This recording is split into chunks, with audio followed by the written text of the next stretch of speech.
Fala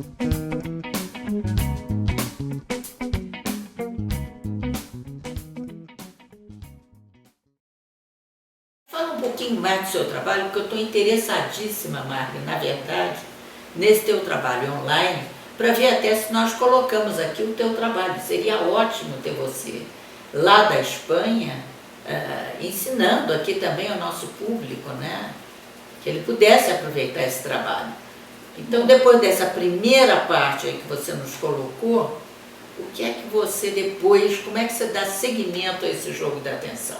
Bom, o jogo da atenção é um trabalho muito mais amplo que o que nós estamos falando aqui, porque ele tem vários passos. Ele começa com essa purificação, depois tem uma harmonização do que é o masculino e o feminino, no qual você trabalha muito a parte da adolescência, a parte do trabalho, Como é que é isso? da Como é que... comunicação, porque a nossa cultura nos traz muitas coisas ótimas e muitas coisas que são freios no nosso desenvolvimento.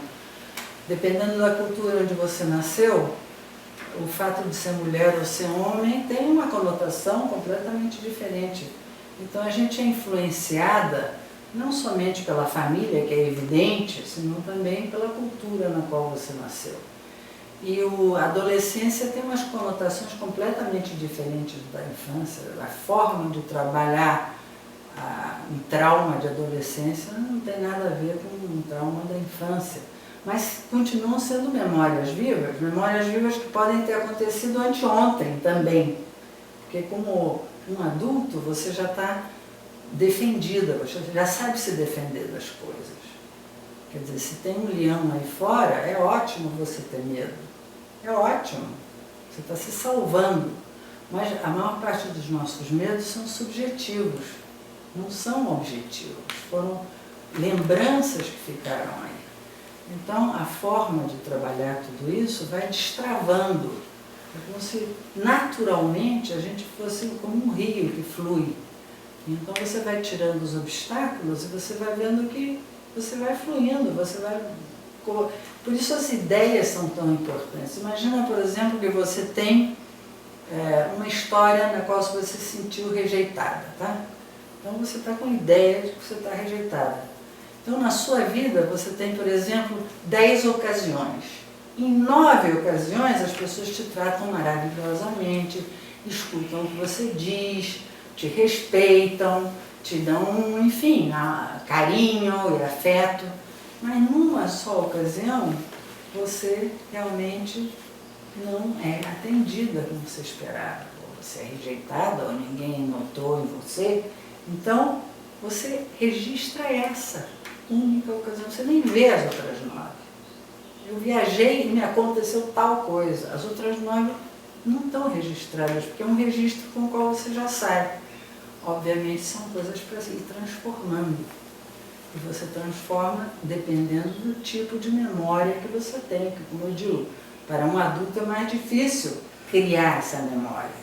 No entanto, se você tem um choque qualquer, você volta a criar uma memória. Sem dúvida, emocional, física, inclusive, você cria memórias. Quanto tempo demora esse teu grupo? Bom, o meu grupo, digamos, de pessoas, de presença, é um ano inteiro no qual a gente se reúne 5 fins de semana, durante o ano. Durante o ano são 5 fins de semana. Você faz um trabalho intenso de grupo, depois deixa a coisa se acalmar, aí você vai vendo o que se resolveu, o que não se resolveu, aí você volta a tocar aquilo desde um ângulo diferente. Depois volta desde outro ângulo diferente, porque no fundo a gente está mais ou menos trabalhando a mesma coisa a vida inteira. É um trabalho a longo prazo, Então você vai desde diferentes ângulos vendo aquilo. Depois desse segundo módulo vem um terceiro, esse terceiro chama o espelho, onde você já trabalha a projeção a fundo. E a projeção é o ABC. É impossível se trabalhar sem se dar conta de que você está projetando, porque tudo acontece dentro de você. É tudo teu na realidade, né? Então, esse dedinho que vai de fora para dentro completamente a chave do sucesso. Então, nesse grupo eu trabalho essa projeção e eu trabalho a culpa, porque a culpa, eu vejo a culpa como um vírus, é como um vírus que entra no computador, a culpa é mais ou menos a mesma coisa, porque ela vai dar mão do castigo. Enquanto você tem culpa, você está se castigando, e você se castiga exatamente aí onde você tem culpa. É tão interessante isso, como as pessoas às vezes não são nem conscientes de como elas estão buscando problemas justo aí onde elas não se sentem bem, onde elas não se sentem, acreditam que foram erradas ou mais, ou sei lá o quê. Né? Então isso a gente vai trabalhando e aí a gente vai entrando num âmbito muito mais transpessoal. Você vai deixando a tua novelinha de lado, você vai entrando num âmbito muito mais amplo. E esses grupos são mais ou menos de quantas pessoas, Mara? Nunca mais de 20. A gente normalmente entre 15 e 20. Porque eu já fiz com mais gente e perde qualidade, então... E como é que isso funciona online? Bom, é porque online não tem a mesma forma. Você criou uma outra forma para dar online? No fundo é a mesma coisa sempre, mas é uma forma na qual você pode se trabalhar em casa. Por exemplo, agora eu estou abrindo uma nova sessão que se chama Del síntoma alla soluzione, que quer dizer em português do sintoma à solução. Então, você pega os sintomas mais comuns da humanidade e vai dando um grupo para a pessoa trabalhar aquele sintoma. Você tem ansiedade? Você tem uma fórmula para trabalhar.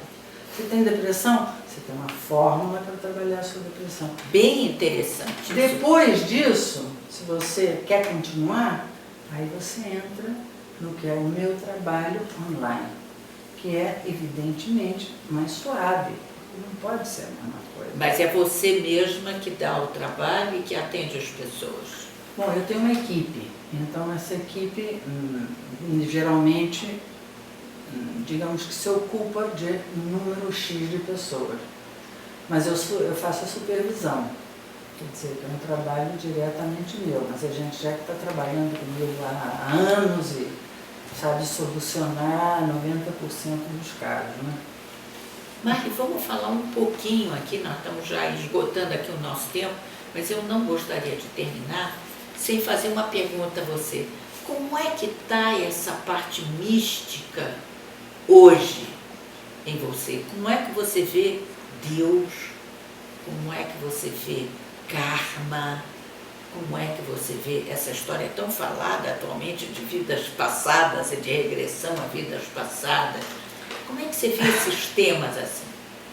Olha, as vidas passadas, eu não sei se é uma vida passada, mas eu sim sei que dentro do inconsciente profundo das pessoas tem histórias completas, completinhas, até com cheiro, com tudo, porque essas histórias de certa maneira se refletem no que você está vivendo aqui.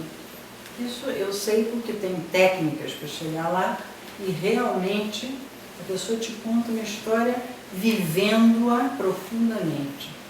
Isso é verdade. Agora, quer uma vida passada? Quer uma vida dos seus antepassados? Quer uma conexão psíquica com algo energético?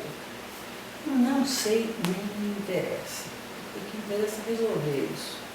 Não é se é uma vida passada, não é. Eu acho que tudo está aqui, agora, nesse momento, e é nesse momento que se resolve. E como é que hoje você vê Deus?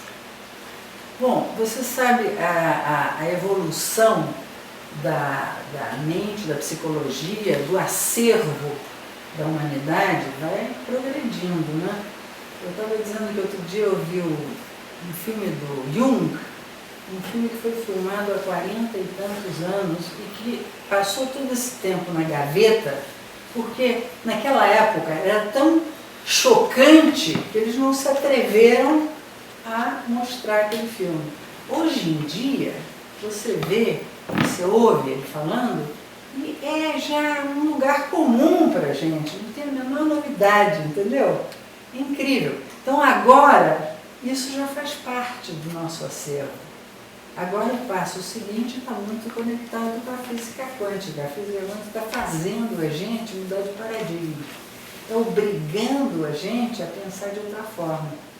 Não tem mais tempo para ficar com a neura dando voltas. O tempo para isso se acabou. A gente está numa mudança de uma nova forma de vida e tem que aproveitar. A gente está no treinamento. Ainda tem um pouquinho de treinamento, daqui a pouco começa o jogo, sabe? Então é assim, é diferente, é outra coisa. Eu vou te pedir então para deixar para o nosso ouvinte aqui, para o nosso espectador, para você deixar um docinho, ou seja, uma mensagem que ele possa começar do lado de lá a se trabalhar e a melhorar a vida dele. O que você gostaria de dizer? Eu gostaria de dizer que para viver aqui nesse mundo físico que a gente vive e para sentir a vida de outra maneira, é imprescindível a gente estar em contato permanente com essa dimensão maior. Quando você vive aqui sem esquecer dessa dimensão maior, tudo é diferente. Até as cores da natureza mudam. Tudo muda. Tudo muda quando você vive em contato com uma dimensão maior. Afinal, nós temos dois hemisférios, né? Um é para viver aqui, para pagar ônibus. O outro é para perceber, para ir mais além desse cotidiano nosso. Então, o cotidiano até muda, até fica rico. Senão é muito pobre. Atenção, hein, gente? Atenção. Marli, muito obrigada. Amei você aqui mais uma vez juntas. Eu amei estar aqui, Aninha. Obrigada, Marli. Obrigada a todos.